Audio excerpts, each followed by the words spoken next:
Guys, আবার তোমাদের মাঝে চলে এসেছি। এই দেখো আমার ছেলে আর ছেলের বাবা পুরো ব্যায়াম করছে। তারপর আমি চা করে নিলাম। তো বোন এসেছিলো আমাদের বাড়িতে, চা, চিড়া ভাজি আর ব্রেড ছেঁকে নিয়েছিলাম। আমার জন্য একটু মুড়ি করে নিয়েছিলাম।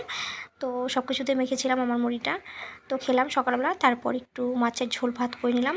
আর মা ওইদিকে পিঠা পায়েস করবে, তো বললো একটু আয় আমাদের বাড়ি। তো ভাত টাত খেয়ে তারপর চলে গেছি। মাছের ঝোল আর ভাত খেয়ে চলে গেছি। এখন দেখি মার পায়েস করা হয়ে গেছে, পিঠাও বানানো হয়ে গেছে। তো এই দেখো চুষি দিয়ে পিঠা করেছে, পায়েস করেছে এটা চুষি দিয়ে। আর পাটিসাপটা করেছে, পাটিসাপটার ভিতরে দিয়েছে ক্ষীর। আর এটাকে বলে আমার ছেলে রোল পিঠা। তো এখানে আবার দেখি মালপোয়া বানিয়েছে। তারপর একটু মামাবাড়িতে নিমন্ত্রণ ছিল সন্ধ্যাবেলা, তো ওখানে গেলাম।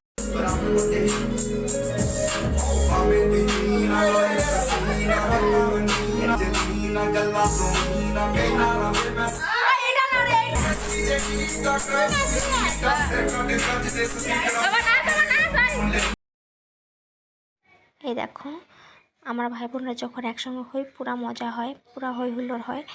আর মাসি বলেছিল, মামিমা বলেছিল আমাদের যে আমি সন্ধ্যাবেলা টিফিনটা তোদের করাবো, তো করবি তো? আমরা বললাম হ্যাঁ হ্যাঁ করবো। তো মাসি মামিমা আর কি চলে গেল মোমো আনতে বাজার থেকে। তো মোমোটি আসলো, সবাই মিলে খেয়ে নিলাম। ডান্সগুলো দেখতে পারলে, আমার মামাতো বোন বাড়ছে আর মামাতো ভাই ডান্স করলো, পুরা মজা হলো। আর সবাই খাবো এখন। আর এই দেখো মেঝো আমি নিরামিষ খাওয়ার জন্য সিঙ্গারা নিয়ে এসেছে নিরামিষ দোকান থেকে। আর বড় আমি, মাসি আর বড়রা সবাই খাচ্ছিলাম। বড়দের জন্য 11টা করে ছিল মোমো, আর ছোটদের জন্য ছিল 9টা করে। সবাই পুরো মজা করে খেয়ে নিলাম, মাসিও খাচ্ছিল। আজকের ব্লগ এই অবধি, আবার দেখা হচ্ছে নেক্সট ব্লগে।